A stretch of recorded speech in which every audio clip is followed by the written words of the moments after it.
Welcome back to the channel, guys. I'm Restless, your rock hounder, and if you're new to the channel, welcome for the first time. Make sure to like, subscribe, and hit that bell. Get some notifications when a new video comes out. So, this is our maiden voyage. We have been rock hounding for a little while now, but we haven't incorporated camping into it. So this is a trial run so that we can get used to camping, check out our gear, see what we need and what we don't need.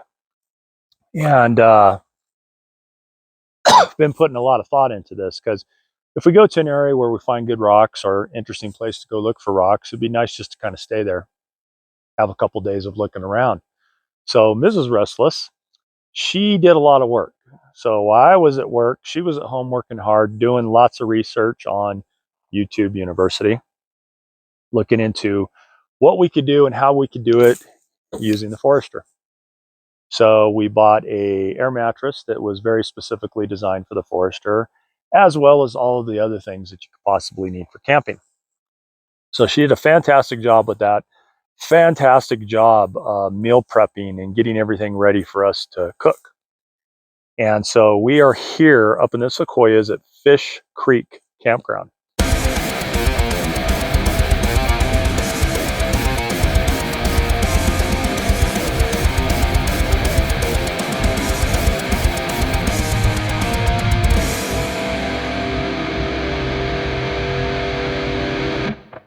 Give you a little look around here. It is beautiful. We're up here on a Thursday. And this Thursday, at least as this is, what is the date, babe? September 22nd. It's our anniversary. So this is a very special maiden voyage. And we are literally here by ourselves. There is nobody else in this campground. As of today, right now, we have the whole place to ourselves. So there's our little spot down there. Give you a little look. So that's it. There's the picnic table, fire ring. We have this whole area.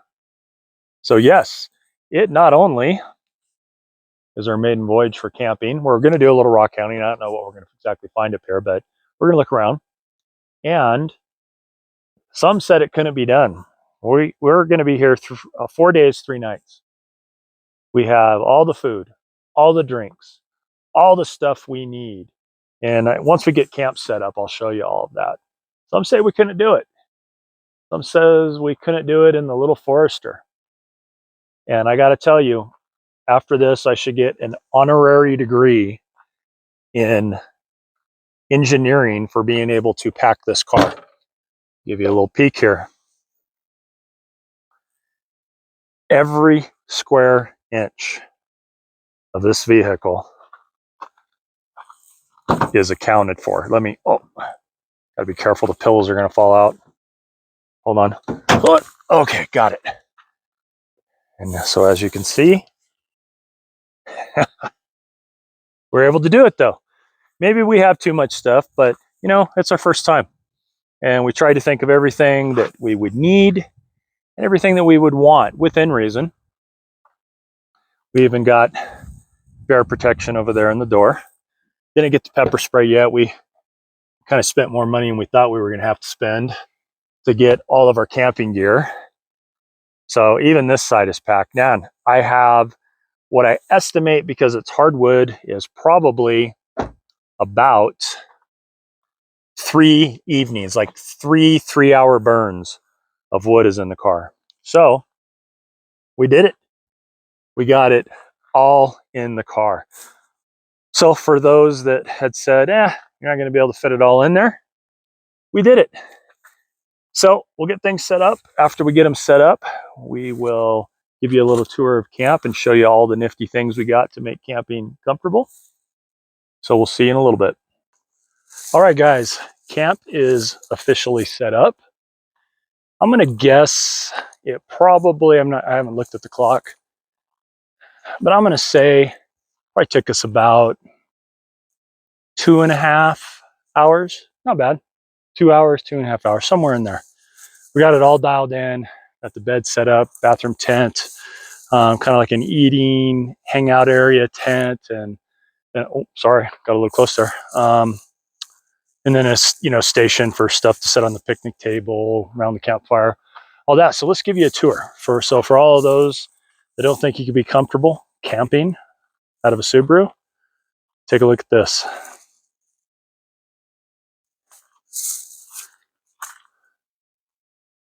That's a hatch tent that we got. Keeps the back end open, allows a lot of airflow. Inside, we got an air mattress made for the Forester. I got a platform underneath it to help with the offset. So it gets rid of that. The wife, you simply just cannot sleep without a fan. That's how my wife does things. So there for her. And then if you come over, whoa, almost fell. And then we got screens on the window. So we should get pretty good airflow. So as you can see, here's the mattress. That's where we'll be sleeping. We already kind of checked it out. We haven't actually slept in it, but we'll have, look at that view. Nice view. So you can see we'll be comfortable. We'll be able to sleep. It'll be nice and cozy. So real happy with the way this turned out. It's also got these cushions underneath because the pad goes past where the seats end. So you just have to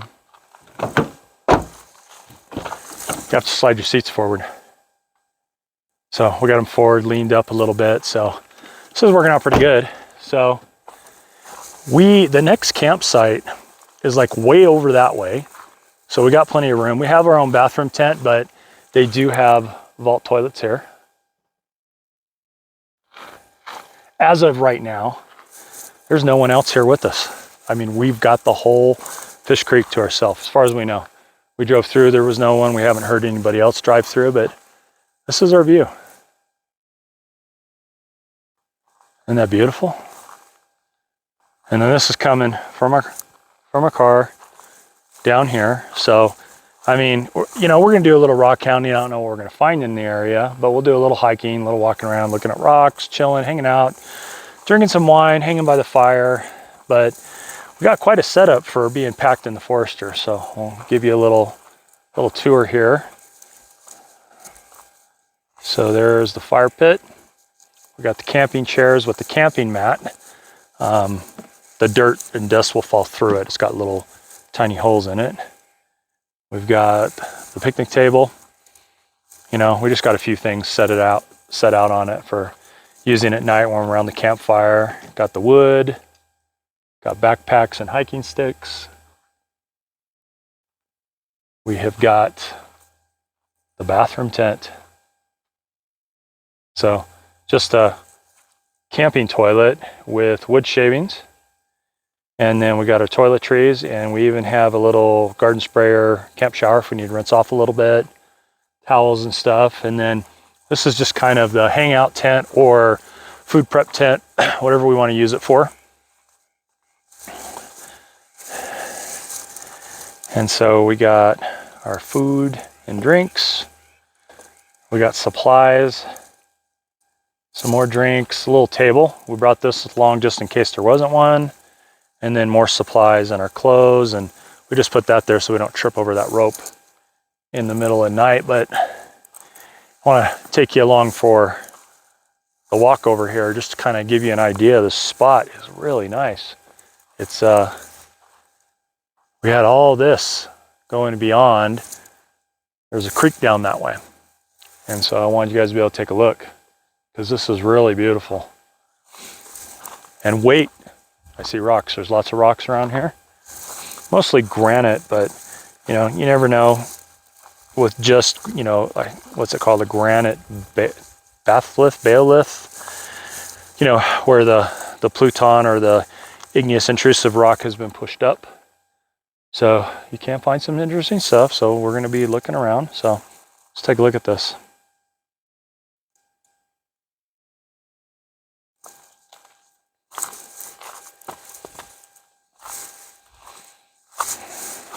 temperature's perfect. It's like 70 or under right now, so it's gonna be cool weather.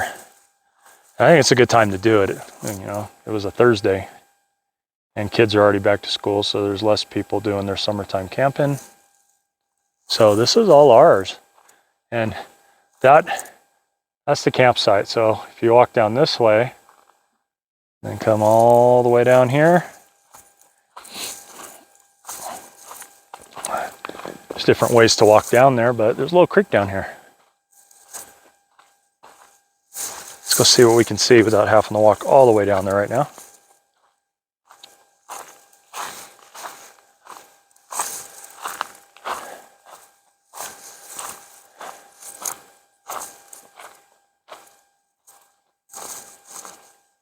And there's some water. This was really cool. This is Fish Creek that runs through here. A lot of drought, so this thing's probably not running as much as it normally runs, but there's still some water flowing in it. So let's go take a look and see what we got. Look at that.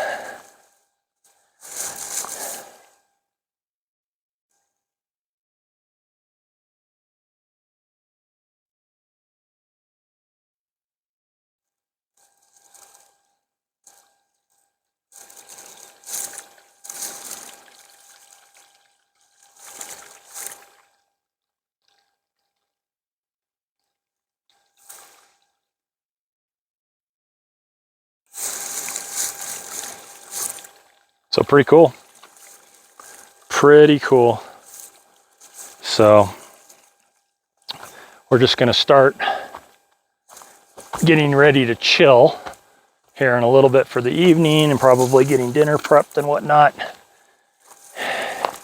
But I just want to take you on a little tour. We're excited about this.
Hey guys, so little pause in the action here. Had a video for the morning after, but I was tired. I didn't put on my lapel mic and the audio was horrible. I was tired from the night before. We had an absolutely wonderful evening around the campfire. We still had the campground to ourselves as far as we knew. We could hear no other campers. It was amazing how quiet it was there. The stars, I mean, it was a space constellation show for us, if you will. Really had a good time. We had brought a bunch of music. We didn't even turn on our Bluetooth speaker and listen to it. We just literally sat there for hours, listening to nothing, enjoying the sunset, looking at the skyline, and enjoying the fire. Now, the next morning, because of the night before, we decided to get up and leave because the weather forecast was forecasted for like around 48, 50 degrees that night. So we believed that we had prepared correctly and we didn't have the kind of gear we needed for colder weather. It turned out that the average low for that night was about 37 and it did dip down to 32 for a short while. We had some water that was sitting out that froze a little bit. so it dipped down to freezing. So our fault for not planning a little bit better, but we had checked the weather ahead of time to see what it was going to be. So the air mattress that I told you about that we had, it worked out fantastic. It was very comfortable. We were just cold. We had taken off the hatch tent, um, rolled up the windows um, so that we could stay warmer, and it just wasn't working. We were able to wait out the night, but we were very, very cold. We have our eye on some cold weather sleeping bags, but with the investment for all of the essential camping gear and camping tools and first aid and fire extinguisher and everything else, the air mattress, everything that we had, um, we didn't feel like we were ready to invest in the cold weather sleeping bags, which would have helped out great. So instead of trying to suffer through another night of that, we were so tired the next day, there was no way we were going to be able to go rock hound. We were exhausted. So we broke camp. Um, broke camp really quickly, especially, when it's your first time for doing things, you don't know what you don't know, and you're practicing. And so we got really good at packing the car very quickly and breaking camp. And we headed down the mountain from 7,200 feet down to, I don't know, 2,500 or so down. And we went down to the Mojave to Ricardo Campground because we still wanted to camp. And we had a nice anniversary dinner planned out. So we headed down there, and then we set up camp again. So the next part of the video is that's what you're going to see. You're going to see us at Ricardo, setting up our campground there. And yes, it was quite warm, which that's why we headed for the mountains. We didn't want the hot summer heat, and it's still kind of going on in the Mojave. It's almost ready to give it up, but not quite. So the next part of it, you'll see us camping there, and see some of the it's very interesting there. The geology, it's beautiful in its own way to look at. So you can come around for part 2 with us and see what the desert campground was like, and we'll go on from there. All right, guys, we're back. We made it down off the mountain. We decided to come down to Ricardo, Red Rocks Canyon. It's a state campground. Pretty nice. It's a little warm down here during the day. The night's going to be really nice, so at least we'll be able to sleep good. That won't be too bad. But yeah, it was just way too cold up there at night. So we're gonna hang out here for the evening, have a fire, look at the rocks, and this is what our place looks like.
Thank you guys for watching the whole video through.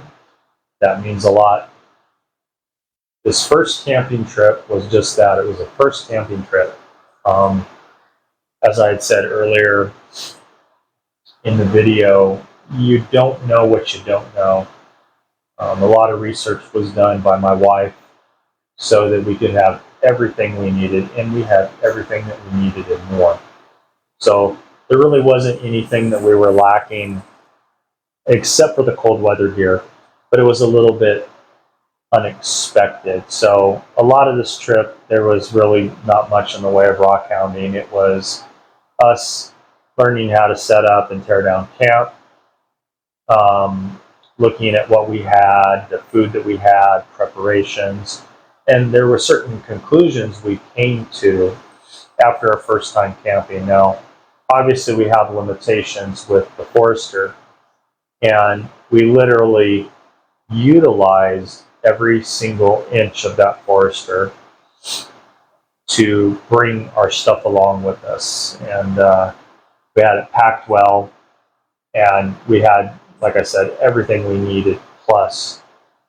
But some of the things that we learned along the way as first-time campers is that how much work do we want to put into setting up camp and then breaking down camp? That was one thing. So we had a lot of extra things that we really didn't need. And of course, we could see that after the fact, after we got done camping or as we were camping. It really breaks down into two categories. You have needs or essential things, and then level of comfort you want. And there's certain things that are essential. Like one of the things that I got to bring along with us was it was a power station / jump starter for our vehicle / air compressor. It had a USB port, so you could charge some of your small electronic devices, like charge our phones, charge rechargeable LED lights. We have a fan for inside the car, so if it's a little too warm. Plus, my wife likes to have the fan on her when she sleeps. Little items like that. You can charge them quite a few times using this. So I wanted to get that for our first trip. We bought it at Harbor Freight, got the 1 year extended warranty on it. So it's not something we're using all the time. We did use it a little bit to charge some things. I didn't need to air down my tires and then refill them up on this trip. But it's a good thing to have just in case you notice something.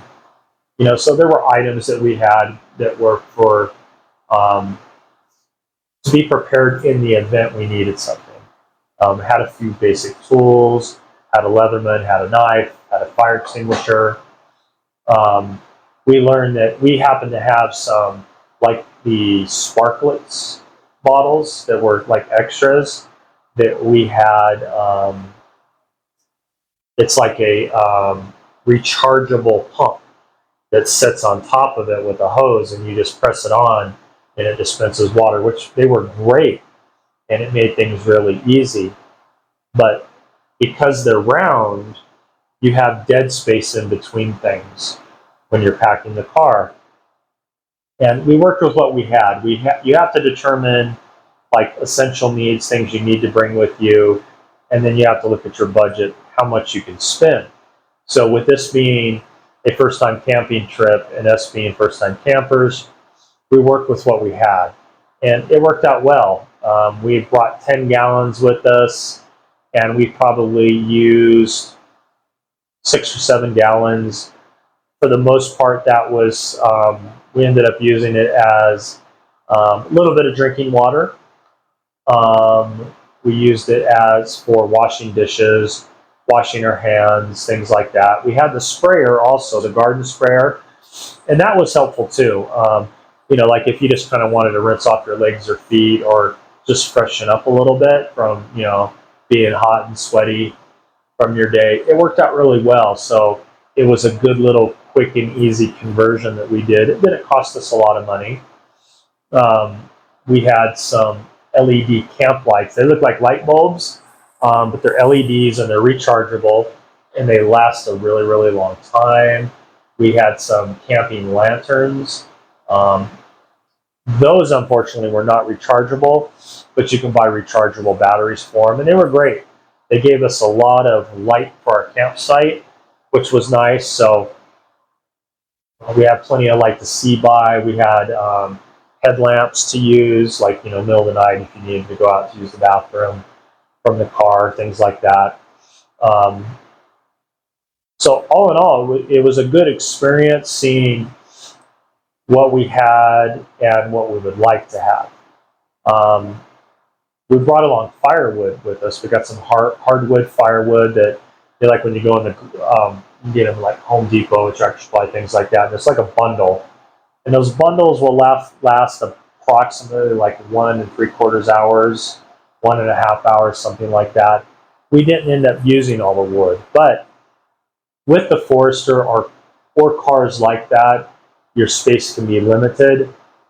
And then of course in certain areas, BLM areas, Department of Forestry, different things like that, a lot of times when you disperse camp, sometimes there's fire bans and they don't allow campfires. You can use a cooking stove or a portable fireplace, which is what we're going to look into. You can bring your own propane bottle and hook up to that. And the nice thing about that is you don't have to carry all the wood. And when it's time to turn your campfire out, it's out. You don't have to tend it. Make sure it's completely out before you go to bed. Everything's cool, no more hot coals, things like that. So there's other things we're going to be looking into, but we didn't have that budget to spend money on everything. And now what we're going to do is we're going to go back. We're going to look at the totes that we had, the things that we have in them, and we're going to try to concentrate those things down so that they're minimal, but they meet our needs. And there's a few other items like I had talked about earlier. We're going to get some good cold weather sleeping bags. The cold weather sleeping bags are going to meet our needs if we are in a fairly cold environment, so that we can be comfortable. Garmin makes one, and there's some other companies. They're satellite GPS devices as well as emergency communication devices, so that if you're in trouble, you can get a hold of somebody and they'll have your location. So that's something we're going to work on too, but we can't do it all at once. It was a lot of hard work because we had to pack the car, leave, unpack the car, set up, and then after a day deciding, we can't do this, we need to go somewhere else. We had to pack the car up again, unpack at our next campsite, stayed there for 2 days at Ricardo, but then we had to pack up camp, leave to go home, and then of course unpack the car when we got home. So what we learned from that is the more efficient we can be with this in choosing what we're going to take with us, and also simplifying the meals. Now, this was our anniversary trip too. So Mrs. Restless really, really wanted to make this something special where food was concerned. But even she agreed after, on her end, a lot of the work she was doing was the food prep. And she did a lot of food prep beforehand, but she still had stuff to do while she was in camp. So it depends on how much work you want to do when you're camping. And Mrs. Restless phone's ringing, so give me just 1 second.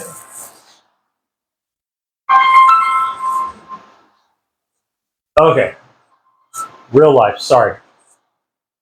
So we learned a lot, and that's what happens when you haven't been doing it for a long time. Just like with rock hounding, we're learning. Learning how to find locations, learning to understand what we're looking at.